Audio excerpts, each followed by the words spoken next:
نحمده ونصلي على رسوله الكريم اما بعد۔ سورہ فاتحہ کی پہلی آیت الحمدللہ رب العالمین، اس سے متعلق کچھ بات بیان کی گئی۔ تیسرا لفظ ہے الحمدللہ رب العالمین، ساری تعریفیں اللہ کے لیے ہیں جو سارے عالموں کا پروردگار ہے۔ رب کسے کہتے ہیں؟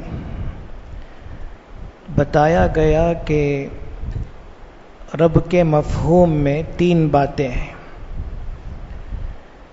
پہلی بات یہ ہے کہ وجود بخشے، لہذا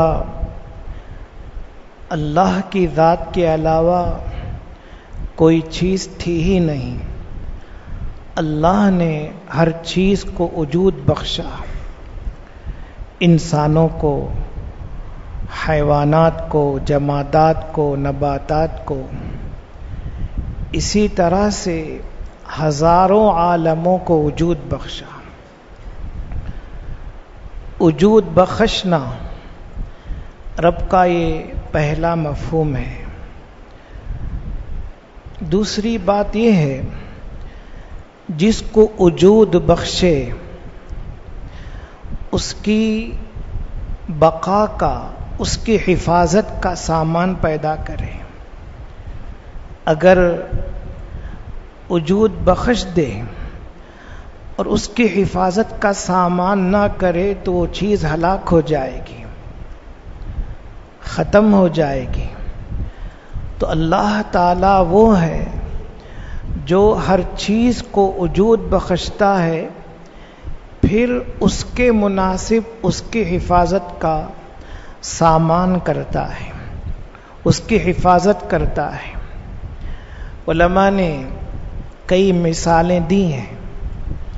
ایک مثال ہمارے لیے بہت واضح ہے کہ جب بچہ پیدا ہوتا ہے تو اللہ تعالیٰ اس کی ماں کی چھاتی میں دودھ اتارتے ہیں۔ اب دو باتیں ہیں، بچہ کو اللہ تعالیٰ سکھاتے ہیں کہ دودھ کس طرح سے پیا جائے اور اس کو کس طرح سے نگلا جائے۔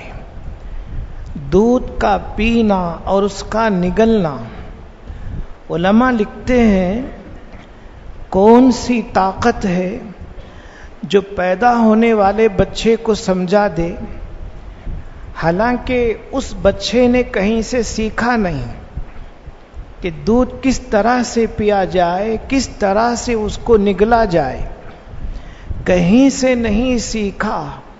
اللہ تعالیٰ نے اس کے دل میں، اس کے دماغ میں یہ بات ڈالی، لہذا بچہ دودھ پیتا ہے اور اسے نگلتا ہے، اپنے پیٹ کے اندر لیتا ہے۔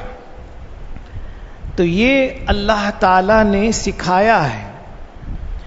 اور دوسری بات، ابھی بچہ ہے اور اسے بھی بہت سی حاجتیں پیش آتی ہیں، وہ اپنی حاجتوں کو زبان سے بیان نہیں کر سکتا، وہ اپنی ضرورت کیسے بیان کر سکتا ہے؟ اللہ نے ابھی اسے زبان نہیں دی، لہذا اللہ نے اسے ایک فن دیا کہ اپنی حاجت اور ضرورت بیان کرنے کے لیے وہ روتا ہے، اور اس کا رونا ایسا ہے کہ اس کی ماں سمجھتی ہے یہ بھوک اور پیاس کا رونا ہے، یہ درد اور رنج کا رونا ہے، یہ اور کس بات کا رونا ہے، ماں سمجھتی ہے۔ لہذا جب بھوک اور پیاس پر روتا ہے تو اس کو دودھ پلاتی ہے، اور دودھ پلانے کے بعد اس کا رونا ختم ہو جاتا ہے۔ لیکن آگے چل کر کبھی بچہ دودھ پینے کے بعد بھی روتا ہے اور ماں اس کو سمجھتی ہے اور ایک حد تک اس کی تکلیف دور کرنے کی کوشش کرتی ہے، لیکن ایک مرحلہ ایسا آتا ہے کہ ماں پریشان ہوتی ہے، باپ پریشان ہوتا ہے کہ یہ کیوں رو رہا ہے، کوئی وجہ سمجھ میں نہیں آ رہی ہے، تو پھر اسے ڈاکٹر کے پاس لے کر جاتے ہیں۔ ڈاکٹر مختلف طرح سے اس کا معائنہ کرتا ہے اور ایک حد تک مرض کو پکڑنے کی کوشش کرتا ہے۔ علماء لکھتے ہیں یہ جو اس کا رونا ہے، یہی رونا اس کی ساری حاجتوں اور حاجتوں کے پورا کرنے کا ذریعہ ہے، اور یہ رونا علماء لکھتے ہیں عالمی زبان ہے۔ عربی بچہ بھی اسی طرح سے روتا ہے، انگریزی بچہ بھی اسی طرح سے روتا ہے، جو اردو بولتا ہے وہ بھی اسی طرح سے روتا ہے، رونے میں کوئی فرق نہیں آتا۔ تو یہ اللہ تبارک و تعالی نے رب کے مفہوم میں بات رکھی، لہذا پہلی صورت تو یہ ہے کہ وجود بخشے، اور دوسری صورت یہ ہے کہ اس کی بقا کا سامان کرے، اس کی حفاظت کا ذریعہ پیدا کرے، اور رب کے مفہوم میں تیسری بات یہ ہے کہ آہستہ آہستہ تربیت کر کے اسے کمال تک پہنچائے۔ چنانچہ ہم دیکھتے ہیں کہ بیج بوتے ہیں، آہستہ سے بیج اس کا پودا نکل آتا ہے، کومپل نکلتی ہے، پھر آہستہ آہستہ بڑھتا ہے، اور بڑھتے بڑھتے ایک زمانہ آتا ہے کہ ایک عظیم درخت ہو جاتا ہے، اور جب درخت پوری طرح سے بن جاتا ہے اب اس کا بڑھنا رک جاتا ہے، اب وہ بڑھتا نہیں، ہاں نئے پتے آتے رہتے ہیں اور پرانے پتے جھڑتے رہتے ہیں، اور اس کے پھل گرتے ہیں تو نئے پھل آتے ہیں۔ اسی طرح سے اللہ تعالیٰ ایک انسان کی بھی تربیت کرتے ہیں کہ اسے پیدا کرنے کے بعد، اسے باقی رکھنے کے بعد اسے کمال تک پہنچاتے ہیں، اور آہستہ آہستہ سے ایک عمر ایسی آتی ہے وہاں جا کر وہ رک جاتا ہے، پھر وہ آگے بڑھتا نہیں۔ جب وہاں رک جاتا ہے تو پھر اس کی صحت اور اس کی طاقت کے اللہ تبارک و تعالیٰ نے مختلف ذریعے رکھے ہیں کہ غذا کی وجہ سے اس کی صحت بنتی ہے، اور غذا اگر خراب ہو تو صحت خراب ہوتی ہے، اور پھر اللہ نے دوائی رکھی ہے، تو مختلف اللہ تبارک و تعالیٰ نے نظام رکھا ہے۔ علماء لکھتے ہیں کہ رب کے مفہوم میں یہ سب باتیں ہیں، لہذا جب بچہ پیدا ہو کر باقی رہتا ہے آہستہ آہستہ اللہ اسے کمال تک پہنچاتے ہیں۔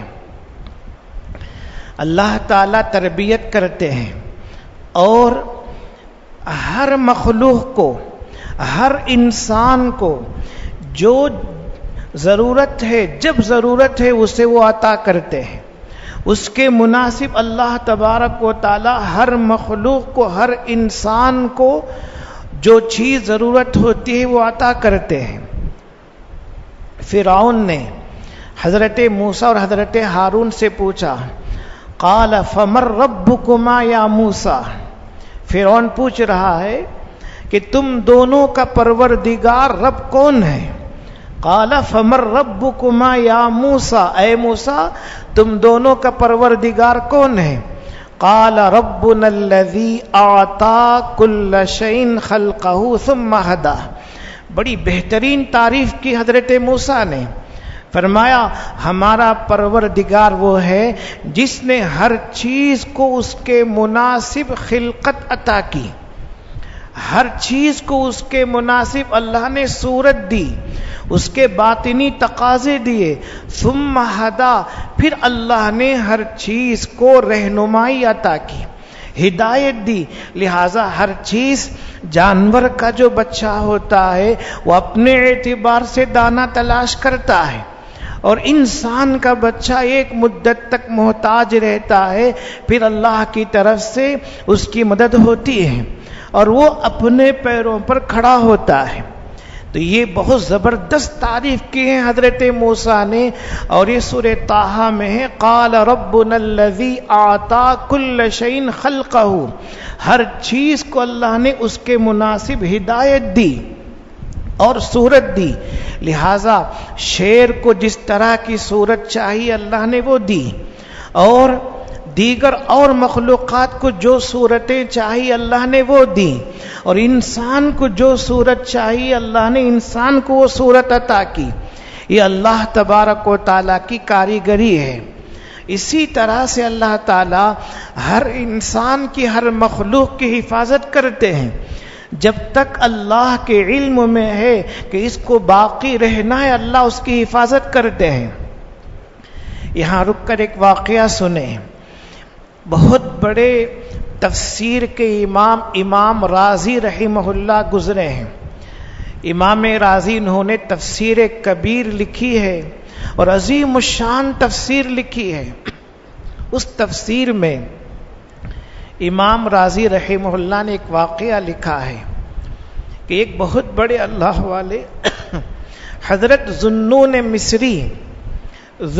مصری رحمہ اللہ کا واقعہ لکھتے ہیں۔ ایک مرتبہ حضرت ذنون مصری دریائے نیل کے کنارے کپڑے دھو رہے تھے۔ اچانک دیکھتے ہیں ایک بڑا اور زبردست بچھو سامنے آ رہا ہے، دریا کے قریب آ رہا ہے۔ اب حضرت چھونک گئے، اٹھ کر کھڑے ہو کر دیکھنے لگے۔ جب وہ بچھو دریا کے کنارے پر آیا تو اچانک دریا سے ایک کیچوا ظاہر ہوا، بہت بڑا کیچوا۔ اب یہ بچھو وہاں جا کر اچھل کر کود کر اس کی پیٹھ پر سوار ہو گیا۔ اب گویا اس بچھو کے لیے وہ کیچوا ایک کشتی ہو گیا۔ اب وہ کیچوا اس کو لے کر چلتا رہا یہاں تک کہ دریائے نیل بڑا دریا ہے، اس کو لے کر دریا کے اس پار چلا گیا۔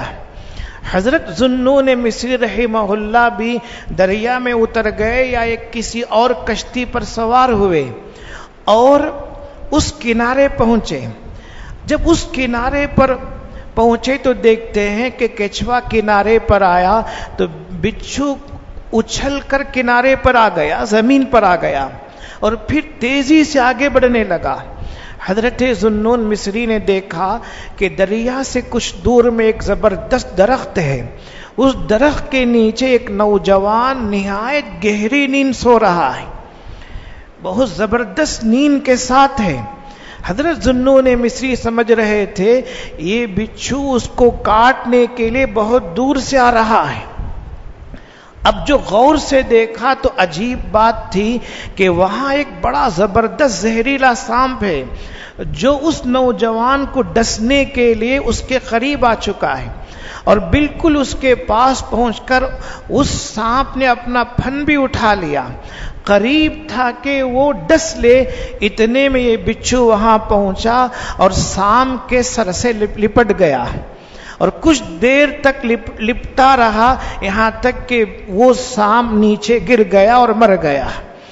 جب وہ سانپ نیچے گر کر مر گیا تو وہ بچھو وہاں سے اترا اور آہستہ سے پھر دریا کے پاس گیا۔ جب گیا تو کیچوا اس کا انتظار کر رہا تھا۔ یہ بچھو اس کی پیٹھ پر سوار ہوا اور دوسری طرف چلا گیا۔ حضرت ذنون مصری رحمہ اللہ سجدے میں گر گئے، یا اللہ یہ کیا ماجرا ہے آپ کا، اور اللہ اکبر کا نعرہ لگایا۔ اس نعرے پر نوجوان بیدار ہو گیا۔ حضرت ذنون مصری نے اسے ساری بات بتائی، اللہ نے تیری کس طرح سے حفاظت کی۔ ایک دشمن کو اللہ نے دشمن کے ذریعے سے مارا، دونوں تیرے ہی دشمن، لیکن اللہ حفاظت یوں بھی کرتے ہیں، اور اسے بتائے جو سانپ تیرے بازو مرا پڑا ہوا ہے یہ بہت قریب تھا کہ تجھے موت کے گھاٹ اتار دیتا، لیکن اللہ نے بچھو بھیجا اور اس کے ذریعے سے تیرے دشمن کو ختم کیا۔ اب اس نوجوان نے توبہ کی اور اللہ کے حضور اس نے سچی توبہ کی اور ایک بڑا نیک مسلمان ہو گیا اور اللہ کا ولی ہو گیا۔ علماء لکھتے ہیں رب کے مفہوم میں یہ بات بھی آتی